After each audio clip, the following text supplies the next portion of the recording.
Saúdos familias. Que temos aí fora en outono que é tan especial?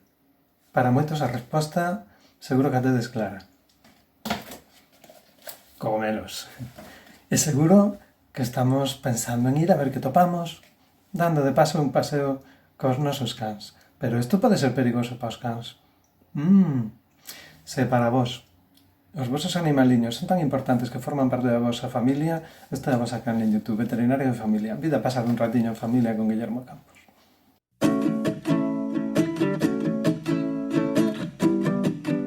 Pois a resposta a esa pregunta é que sí.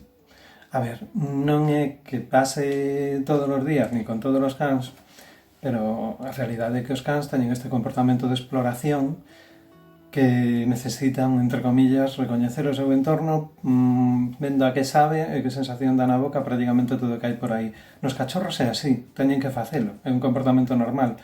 E seica, se non lle lo permitimos facer, hai cans que conservan ese comportamento toda a vida que ademais o fan de maneira furtiva.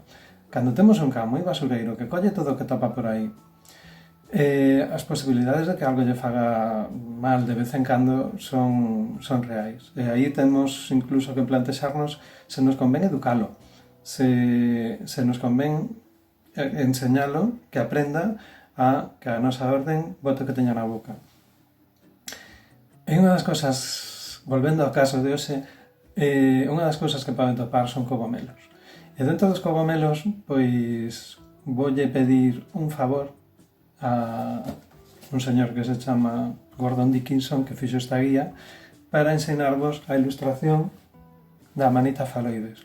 O 80% dos eventos graves suceden por esta misma especie, que en galego se chama pandodemo ou pandamorte, en castelán pois se chama coronja verde ou oronja mortal, porque igual as setas que son perigosas para as persoas son as setas que son perigosas para os gatos. Nese sentido non hai moito cambio. E aquí hai que ter en conta que non é que a coman e morran fulminados. O que pasa é que isto fai que falle o fígado e o que vemos é un can que no momento parece que non pasou nada importante, pero despois dun día, 2 días, 3 días, 4 días, temos un fallo hepático, ponse super triste, está super tirado, frecuentemente se pon incluso amarelo nos olliños e nas sensivas, e aí estamos nunha situación extremadamente complicada que moitas veces non se pode solucionar. Entón, que teñamos a mínima sospeita de que pudo ter comido un cogomelo perigoso, o que temos que facer é intentar que vomite. Que podemos usar así en plan caseiro para que vomite? Pois o máis recomendable é auga oxigenada.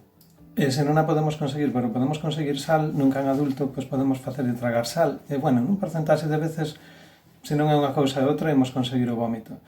A ver, non é que facerlle tragar 2 puñados de sal lle sentar ben a un can, pero é moito mellor que teñamos unha intoxicación grave. Desde logo, se sabemos que temos, non sei, que comeu dun pandodemo, hai que darlle.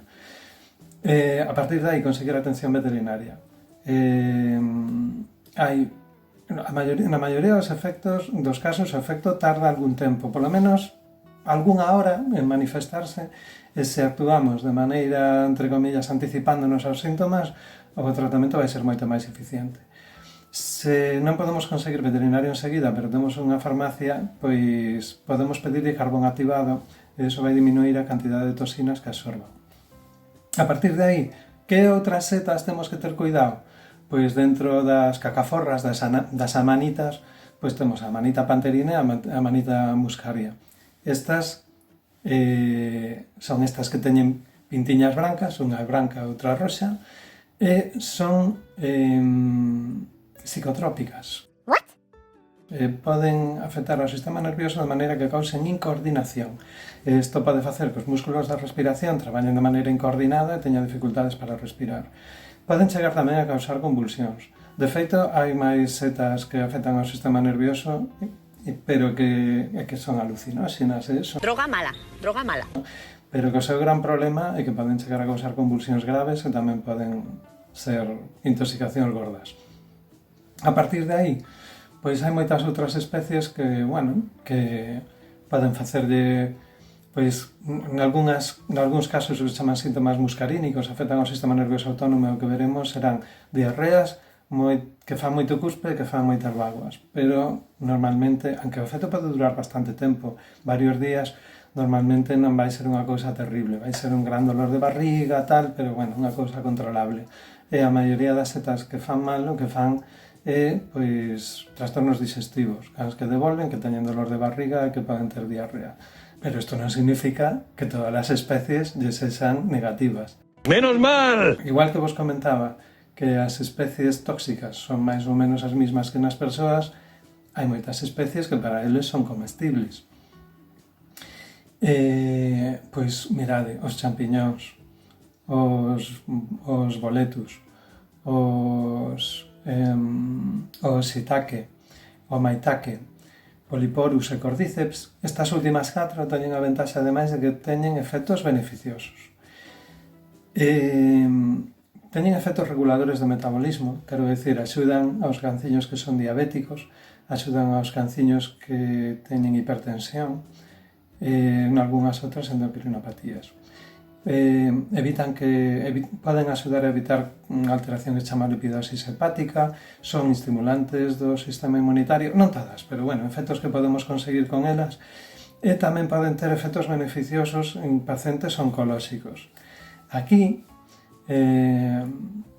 vimos facer un pouco de orgullo local e lembrar que temos unha empresa na Bisbarra de Pontevedra, que se chama Ifas da Terra, voulle facer publicidade gratuita sen ningún tipo de interés, que fai preparados nutracéuticos a base de cogomelos que poden ser beneficiosos para os nosos animais.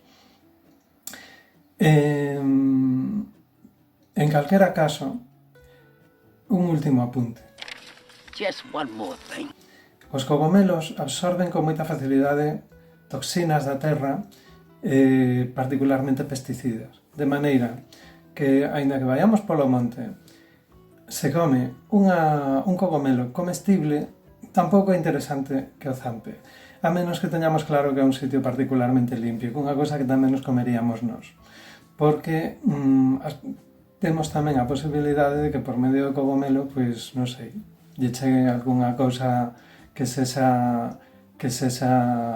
lle poida ser nociva. Esta é unha recomendación igualmente para todos. Quero dicir, os cogomelos que comamos que se sean de sitios que se vexan, entre comillas, en bo estado, da naturaleza, non da basuraleza. Pois, como sempre, se vos gustou o tema, darlle un like, se tedes dúbidas, pois, poñénolo nos comentarios. Podo facervos un listado de cogomelos que poidan facer distintos tipos de alteracións, pero, bueno, creo que non é o obxecto deste vídeo, pero se pensades o contrario, eu fagolo. Propoñernos temas, e sabedes que os amigos de Veterinario de Poio, pois, tedes a alternativa de poder participar, se tedes un tema interesante para todos, nos nosos vídeos. Saudiños a todos, un bico grande.